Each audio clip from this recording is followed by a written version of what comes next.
부활하신 주님이 제자들에게 세 번째로 나타나셨습니다. 제자들은 예수님과 함께 하지 않은 가운데 맞게 된 어려운 가운데 있었습니다. 고기를 잡으려 6명이나 되는 제자들이 몰려가서 밤새 수고를 하였지만 고기를 한 마리도 잡지 못하였습니다. 그 일은 분명 제자들에게 큰 좌절감을 안겨주었을 것입니다. 그러면서 예수님이 제자들과 함께 계시지 않는다는 것이 더 크게 느껴졌을 것입니다. 그런 제자들에게 예수님이 찾아오셨습니다.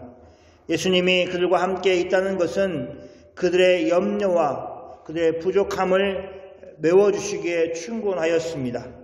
그리고 지난 주일에 살핀 것처럼 주님은 그렇게 하셨습니다. 제자들을 위해서 예수님은 먹을 떡과 물고기를 준비하셨습니다. 아무도 없는 호숫가에서 예수님과 제자들이 조반을 함께 먹었습니다. 그 시간은 그 누구의 방해도 받지 않는 시간이었습니다.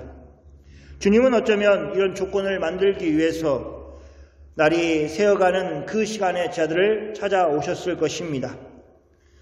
조반을 다 마치신 예수님과 제자들은 지금까지 함께 하였던 것보다 더 중요한 이야기를 할 준비가 되어 있었습니다.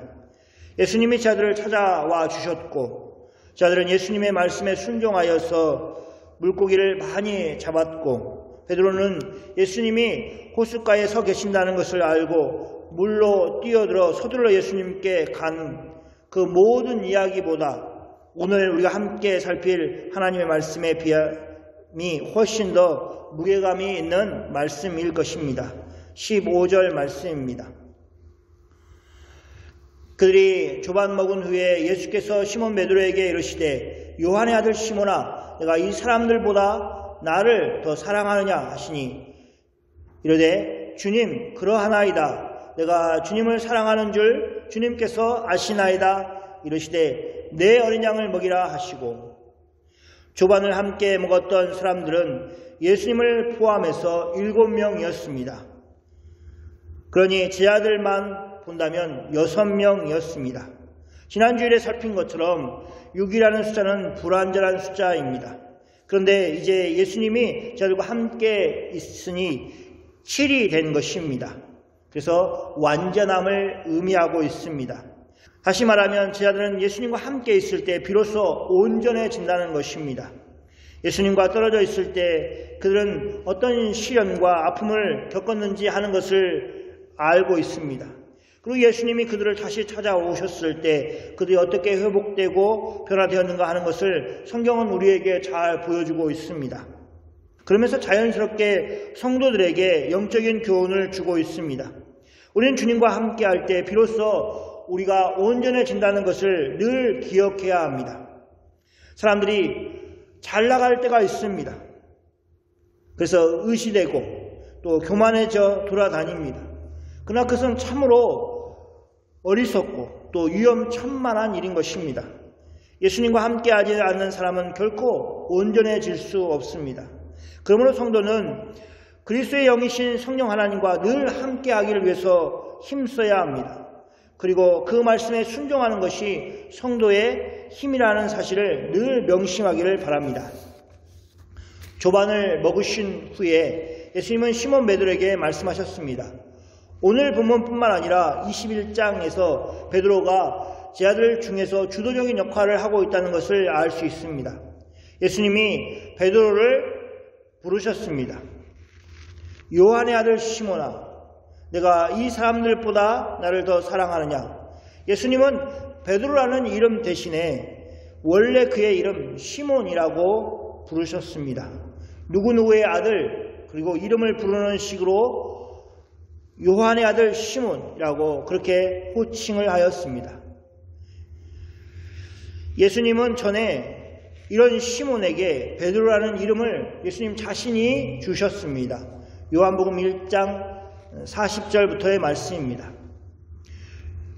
요한의 말을 듣고 이 요한은 세례 요한을 가리킵니다.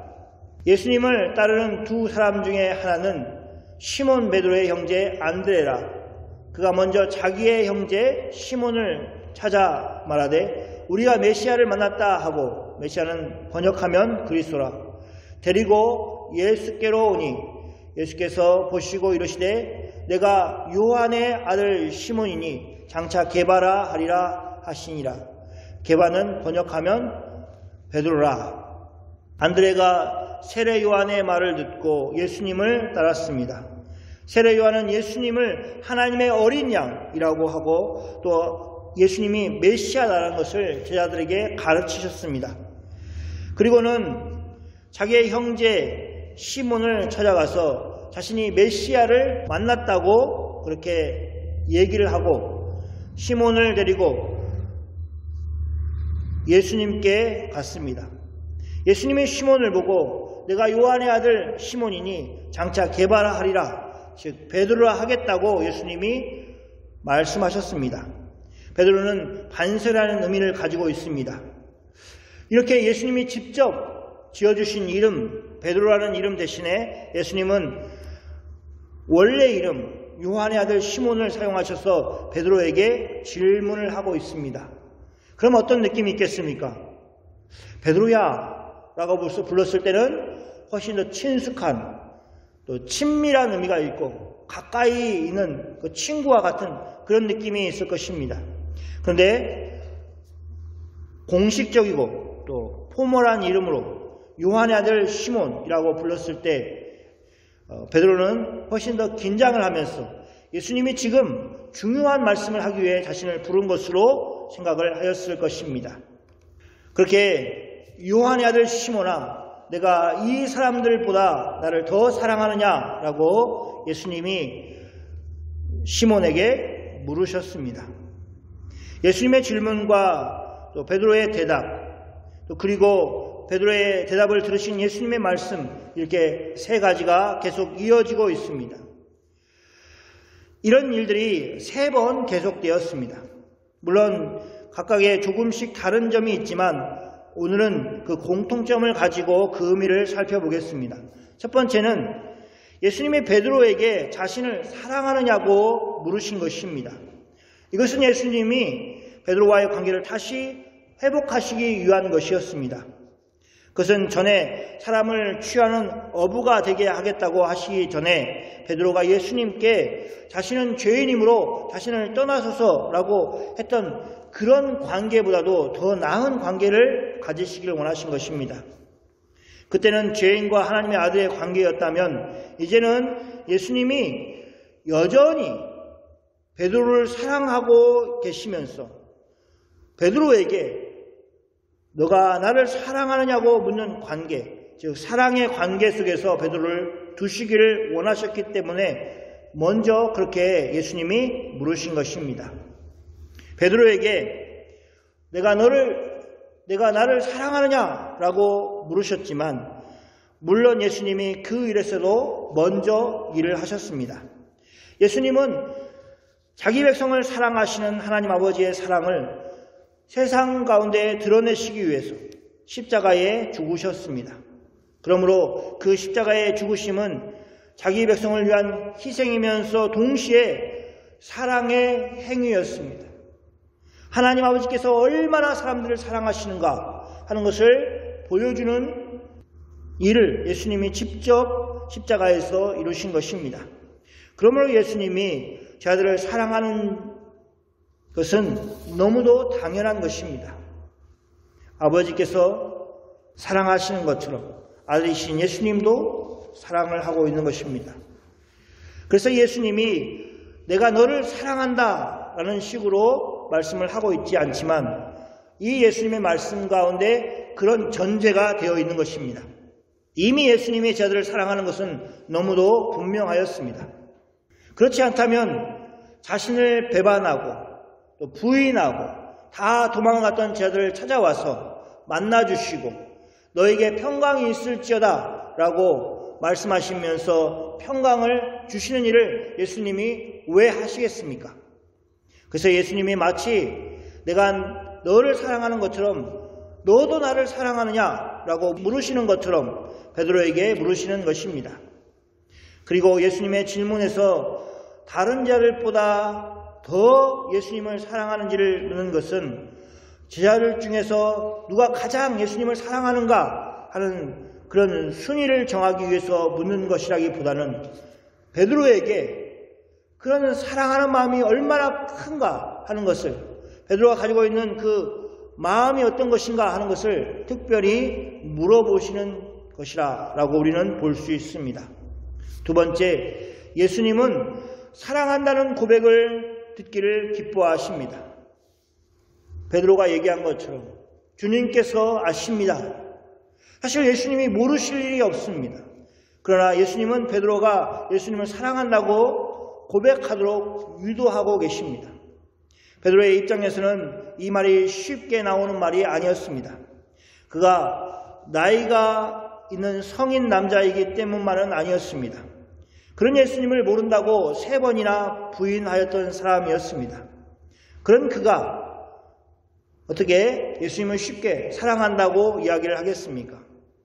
그는 전에 예수님 앞에서 예수님을 떠나지 않겠다고 호언장담을 하였습니다.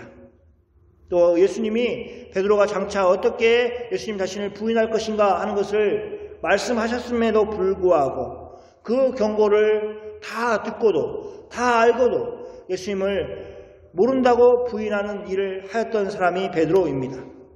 그런 그가 입을 열어 예수님을 사랑한다고 하는 말을 쉽게 하는 것이 더 이상할 것입니다. 그러나 예수님은 그것을 입으로 시인하도록 그렇게 베드로를 이끌고 계십니다.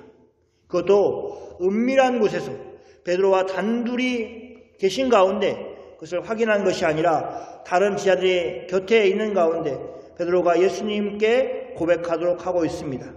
그렇게 하심으로 공식적으로 또 공적으로 예수님은 베드로와의 관계를 회복하셨습니다. 그렇게 자신의 마음을 표현할 수 있는 기회를 베드로에게 주신 것입니다.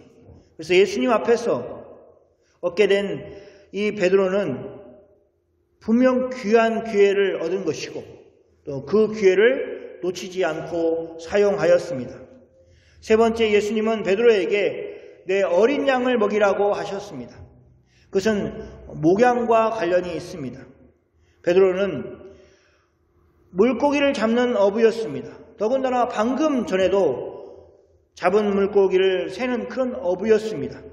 그런데 갑자기 내 어린 양을 먹이라 라는 것은 어부에서 목자로 전업을 하라는 것을 말하는 것은 아니라는 것을 우리가 알 수 있습니다. 요한복음에서는 중요한 주제들을 다루고 있는데 그 주제 가운데 하나가 예수님이 선한 목자이시다는 것입니다. 요한복음 10장 14절 15절 말씀입니다. 나는 선한 목자라. 나는 내 양을 알고 양도 나를 아는 것이 아버지께서 나를 아시고 내가 아버지를 아는 것 같으니 나는 양을 위하여 목숨을 버리노라.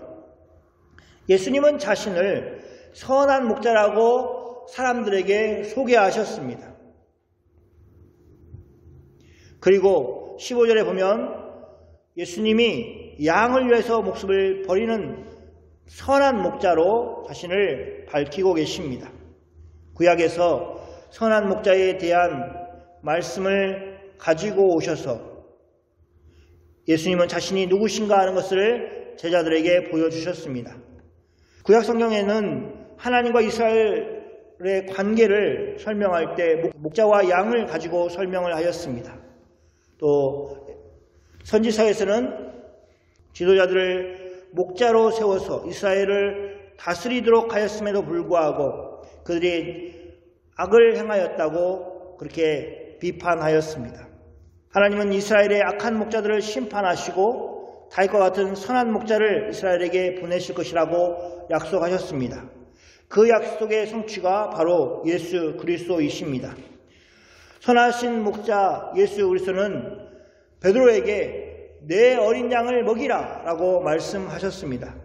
여기에는 베드로뿐만 아니라 목회자들 그리고 교회의 지도자들이 다 중요하게 생각해야 될 의미를 가지고 있습니다. 양은 절대 베드로의 양이 될 수 없다는 것입니다. 그런 것처럼 목회자들이나 교회 리더들은 자신의 양이 될 수 없다는 것을 늘 기억해야 합니다. 그것은 오로지 예수님의 양인 것입니다. 그들은 예수님이 자신의 생명을 가지고 사신 자신의 양인 것입니다. 예수님의 양이기 때문에 예수님이 원하는 방식대로 대하고 가르치는 것이 맞습니다. 그리고 그 소유권을 주장하는 것은 예수님의 목자 되심을 거절하는 것이고 자신이 싹군이고 거짓 목자라는 것을 보여주는 것밖에 다른 것이 없습니다. 베드로가 비록 어부이지만 베드로가 나이가 있으니 실제 목자의 삶이 어떠한지 알고 있었을 것입니다. 여기 예수님이 말씀하시는 어린 양은 다 자란 양에 비해서 더 연약하고 더 손이 많이 간 더 많은 돌봄이 필요한 양인 것입니다. 행여 들짐승이라도 나타나면 가장 빨리 보호해야 될 대상이 어린 양인 것입니다. 예수님은 자신의 양을 이렇게 어린 양으로 말씀하고 있습니다. 예수님을 믿는 모든 성도는 자신이 그런 양이라는 사실을 늘 기억해야 합니다. 목자 되신 예수님의 도움 없이는 살아갈 수 없는 그런 존재라는 것을 늘 생각해야 합니다. 여기서 예수님이 보여주고 있는 중요한 것은 양을 먹이는 사람의 조건입니다. 목자의 조건입니다. 베드로에게 예수님이 물으신 것은 양을 얼마나 잘 알고 있느냐라고 물으시지 않고 있습니다. 네가 앞으로 양을 잘 기를 것이냐라고 묻고 있지 않습니다. 예수님은 실제 목양에 대한 것은 하나도 베드로에게 물어보고 있지 않습니다. 심지어 3번씩이나 베드로에게 물으시는데 그러면서도 오로지 베드로에게 물으시는 것은 내가 나를 사랑하느냐라는 것이었습니다. 이것은 바로 목양의 조건입니다. 양을 사랑하는 목자가 아니라 예수님을 사랑하는 것이 목자의 첫 번째 자질이라는 것입니다. 그러면 양을 사랑하지 않아도 됩니까? 그렇지 않습니다. 양을 사랑하는데 그 이유가 예수님이 자신의 양을 사랑하시기 때문에 사랑하는 것입니다. 목자는 예수님의 양을 사랑하는 것입니다. 본인이 예수님의 한 마리의 양이면서 동시에 목자인 사람들이 다 이런 마음을 가지고 살아야 합니다. 양도 마찬가지입니다. 양은 진정한 목자이신 예수님을 사랑하기 때문에 예수님이 위임하신 목자를 사랑해야 합니다. 그것이 목자와 양의 관계인 것입니다. 눈에 보이는 목자를 사랑하지 않는 양은 참으로 위태로운 양인 것입니다. 이 베드로와 예수님과의 대화는 예수님이 사도들을 사용하셔서 교회를 이끌어 가실 것을 잘 보여주는 말씀입니다. 그 이유 중에 하나는 예수님이 더 이상 그들과 함께 있지 않고 하늘로 올라가실 것이기 때문입니다. 너무나 분명하게 저들은 예수님이 함께 계셨을 때와 예수님이 함께 계시지 않았을 때를 경험하였습니다. 그런데 이제 예수님은 함께 계실 수 없습니다. 그러면서 제자들을 이 땅에 남겨놓으셨습니다. 예수님을 믿는 사람들, 예수님을 사랑하는 제자들, 즉 사도들을 통해서 일하실 것을 예수님은 말씀하셨습니다. 물론 그 일을 온전히 사도들의 힘만으로 이룬 것은 아닙니다. 그 일은 사도행전에서 보여주고 있듯이 오순절날 교회에 임하신 성령 하나님이 그들과 함께 하심으로 가능한 일이었습니다. 우리에게 맡겨진 사람들은 우리의 사람들이 아니라 주님이 우리에게 의탁하신 사람들이고 그 소유가 예수님께 있습니다. 그러므로 우리는 우리에게 맡겨진 사람들을 우리의 힘이나 의지로 어떻게 하려고 해서는 안 됩니다. 우리는 예수님이 원하시는 대로 해야 합니다. 그리고 우리는 신뢰를 해야 합니다. 예수님께서 맡기셨다면 그것을 감당할 수 있는 힘도 함께 주신다는 것을 믿어야 합니다. 그리고 우리가 진정으로 신경 써야 할 일은 예수님을 사랑하는 것입니다. 다르게 이야기하면 예수님과의 영적인 관계를 계속해서 확인하고 깨어 있어야 합니다. 진정한 목자이신 예수님의 지도를 받아야 하기 때문입니다. 18절 말씀입니다.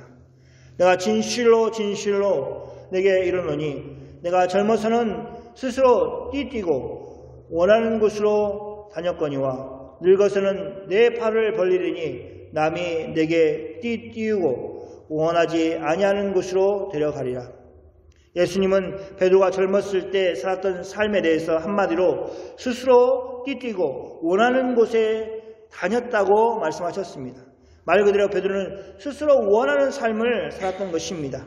여기 띠뛰고 라는 말은 옷을 입고 라고 생각을 할 수 있습니다. 유대의 옷을 입고 마지막으로 허리띠를 띠는 것이 의복을 다 갖추는 것이 되기 때문에 그렇습니다. 그러나 젊었을 때와는 정반대의 삶을 사는 것을 말씀하십니다. 스스로가 아닌 남이 띠띠우는 삶, 원하는 곳에 가는 것이 아니라 원하지 아니하는 곳에 데려가는 삶, 이것이 베드로를 기다리고 있었습니다. 그리고 요한은 이 예수님의 말씀이 베드로가 어떠한 죽음을 당할 것인지를 보여주는 것이라고 말하고 있습니다. 그러면서 그것이 불행한 삶인가 라고 우리가 질문해 볼 필요가 있습니다. 여기 스스로 띠를 띠고 또 원하는 곳에 다녔던 젊은 시절의 베드로의 모습이 있습니다. 그러나 그 삶은 예수님을 만나기 전에 그가 경험하였던 삶입니다. 오히려 예수님이 약속하시는 것처럼 또 말씀하시는 것처럼 예수님 자신의 양을 먹이는 목자의 삶, 또 성령님의 인도하심을 받으면서 사는 삶은 그런 삶과는 무관합니다. 그런 삶 속에는 스스로 띠를 띠는다든지 또 자신이 원하는 대로 사는 삶이 설 자리가 없습니다. 그런 삶이 성령에 이끌리는 삶이 아니기 때문에 그렇습니다. 그럼 답이 나옵니다. 어떤 삶을 우리가 추구해야 하는가 하는 것이 나옵니다. 베드로의 젊었을 때의 삶, 스스로 띠를 띠고 원하는 곳에 가는 삶이 아니라 예수님께 붙들려서 때로는 원치 않은 길을 또 때로는 남이 띠를 띄우는 그런 삶, 그 삶을 우리가 살아야겠습니다. 예수님은 이렇게 베드로가 어떤 죽음으로 하나님께 영광을 돌릴 것인지를 말씀하시고 나서 베드로에게 말씀하십니다. 나를 따르라. 이것은 베드로를 처음 제자로 부르셨을 때의 부르심과 같습니다. 그때도 나를 따르라고 예수님은 말씀하셨습니다. 그리고 또 한 번 예수님은 너는 나를 따르라고 재차 자신을 따를 것을 베드로에게 말씀하시면서 본문의 내용들이 마무리가 됩니다. 예수님은 전에 베드로를 부르셨을 때에도 나를 따르라고 하셨고 지금 부활하신 예수님은 계속해서 베드로에게 나를 따르라, 또 너는 나를 따르라 라고 말씀을 하고 계십니다. 그래서 예수님의 부르심 내지는 명령이 한결같다는 것을 알 수 있습니다. 예수님이 그냥 부르신 것이 아니라 멀리 보시고 또 다 아시고 그 부르심에는 변함이 없으신 것입니다. 먼저 예수님은 베드로에게 기회를 주고 계시는 것입니다. 예수님은 아무에게나 자신을 따르라고 하지 않았습니다. 처음 베드로를 예수님의 제자로 부르실 때를 생각해 보십시오. 그 당시에 유대 땅에 다른 젊은이가 없어서 베드로를 부르신 것이 아닙니다. 그 수많은 사람들 중에 예수님은 베드로를 부르셔서 나를 따르라고 하신 것입니다. 그러므로 먼저는 예수님이 베드로에게 자신을 따를 수 있는 은혜를 베푸신 것입니다. 자신을 따르라는 예수님의 부르심은 한편으로는 예수님이 베드로를 책임지시겠다는 약속이 들어있는 것입니다. 그리고 두 번째는 베드로는 예수님의 명령에 반응을 해야 합니다. 그것은 오로지 베드로의 선택이고 그 선택에 대해서 책임을 져야 하는 것입니다. 그 부르심, 그 명령은 순종하여 따르든지 거역하여 따르지 않는지 두 가지 선택지밖에 없습니다. 그리고 우리는 무엇을 보았습니까? 베드로가 어떤 것을 선택하였는지 성경은 우리에게 보여주고 있습니다. 사도행전에서 그의 결정이 어떠한지 하는 것을 우리에게 보여주고 있습니다. 그는 예수님의 말씀대로 예수님의 양을 치고 먹이는 일에 최선의 삶을 살았다는 것을 성경은 말하고 있습니다. 그것은 분명 베드로가 예수님을 따랐다는 것을 증거하는 것이었습니다. 오늘 말씀은 특별히 신앙의 연륜이 있는 분들이 더욱 새겨들었으면 좋겠습니다. 물론 목회하는 저 자신이 더욱 새겨들어야 하는 말씀이기도 합니다. 예수님은 자신의 양을 예수님을 사랑하는 사람들에게 맡기십니다. 그러면서 예수님은 그것을 통해서 예수님을 따르는 삶을 살도록 하고 있습니다. 베드로에게는 교회의 사도로서 예수님의 사람들을 이끄는 일이 바로 예수님을 따르는 일이 되었습니다. 여러분에게는 어떤 일이 예수님으로부터 주어졌습니까?